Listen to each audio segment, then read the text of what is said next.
수용소에 갇힌 사람들이 가장 자주 꾸는 꿈이 무엇이었다고 생각하는가? 빵과 케이크와 담배, 그리고 따뜻한 물로 하는 목욕이었다. 이런 단순한 욕구를 충족시키지 못하는 상황이 꿈속에서나마 소원을 이루도록 만드는 것이다. 그런 꿈들이 조금이라도 도움이 되는가 하는 것은 별개의 문제다. 하지만 꿈을 꾼 사람들은 꿈에서 깬 다음 수용소 생활이라는 현실로 돌아오고 꿈속의 환상과 현실이 엄청나게 다르다는 것을 뼈저리게 느껴야만 했다. 이 세상에 남길 것이 하나도 없는 사람이라도 사랑하는 사람을 생각하며 여전히 더 말할 나위 없는 행복을 느낄 수 있다는 것을 알게 되었다. 극단적으로 소외된 상황에서 자기 자신을 적극적으로 표현할 수 없을 때 주어진 고통을 올바르게 명예롭게 견디는 것만이 자기가 할 수 있는 일의 전부일 때 사람은 그가 간직하고 있던 사랑하는 사람의 모습을 생각하는 것으로 충족감을 느낄 수 있다. 외부 사람들 중에는 강제 수용소에 예술 비슷한 것이 있다는 것만으로도 놀라워하는 사람이 있을 것이다. 하지만 예술뿐만 아니라 유머도 있었다는 것을 알게 되면 더욱더 놀랄 것이다. 비록 그 흔적이 아주 희미하고 몇 초 혹은 몇 분 동안만 지속되지만 유머는 자기 보존을 위한 투쟁에 필요한 또 다른 무기였다. 이미 잘 알려진 대로 유머는 그 어떤 상황에서도 그것을 딛고 일어설 수 있는 능력과 초연함을 가져다 준다.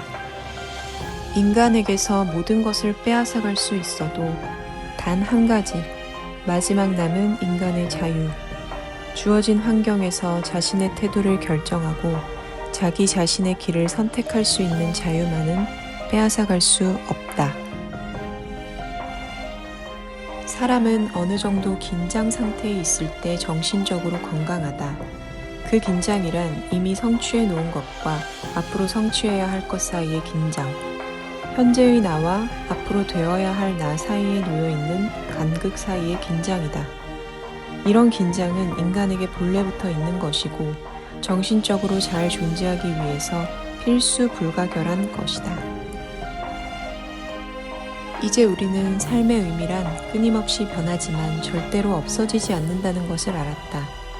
로고 테라피에 의하면 우리는 삶의 의미를 세 가지 방식으로 찾을 수 있다. 무엇인가를 창조하거나 어떤 일을 함으로써, 어떤 일을 경험하거나 어떤 사람을 만남으로써, 피할 수 없는 시련에 대해 어떤 태도를 취하기로 결정함으로써 삶의 의미에 다가갈 수 있다.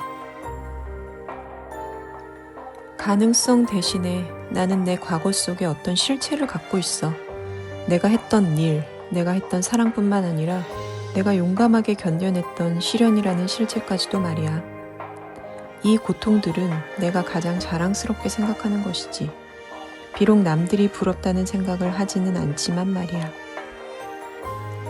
인간은 조건 지어지고 결정 지어진 것이 아니라 상황에 굴복하든지 아니면 그것에 맞서 싸우든지 양당 간에 스스로 어떤 판단을 내릴 수 있는 존재이다. 인간은 그저 존재하는 것이 아니라 앞으로 어떻게 존재할 것인지 그리고 다음 순간에 어떤 일을 할 것인지에 대해 항상 판단을 내리며 살아가는 존재이다. 영화는 수천 개의 장면으로 이루어져 있고 각각의 장면에 다 뜻이 있고 의미가 있지만 영화의 전체적인 의미는 마지막 장면이 나오기 전까지는 드러나지 않는다. 하지만 영화를 구성하고 있는 각각의 부분, 개별적인 장면들을 보지 않고서는 영화 전체를 이해할 수 없다. 삶도 이와 마찬가지가 아닐까? 삶의 최종적인 의미 역시 임종의 순간에 드러나는 것은 아닐까? 그리고 이 최종적인 의미는 각각의 개별적인 상황이 갖고 있는 잠재적인 의미가 각 개인의 지식과 믿음에 최선의 상태로 실현되었는가 아닌가에 따라 결정되는 것이 아닐까. 삶의 순간들을 구성하고 있는 각각의 시간들이 끊임없이 죽어가고 있으며 지나간 순간은 다시는 돌아오지 않는다. 이런 삶의 일회성이야말로 우리에게 삶의 각 순간들을 최대한 활용해서 살아야 한다는 사실을 일깨워주는 것이 아닐까? 두 번째 인생을 사는 것처럼 살아라. 그리고 당신이 지금 막 하려고 하는 행동이 첫 번째 인생에서 그릇되게 했던 바로 그 행동이라고 생각하라.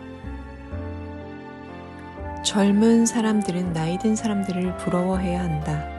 물론 나이 든 사람에게 미래도 없고 기회는 없는 것이 사실이다. 하지만 그들은 그 이상의 것을 가지고 있다. 미래에 대한 가능성 대신 과거 속의 실체, 즉 그들이 실현시켰던 잠재적 가능성들, 그들이 성취했던 의미들, 그들이 깨달았던 가치들을 가지고 있다. 그리고 세상의 그 어떤 것도 그 어느 누구도 과거가 지니고 있는 이 자산들을 가져갈 수는 없다.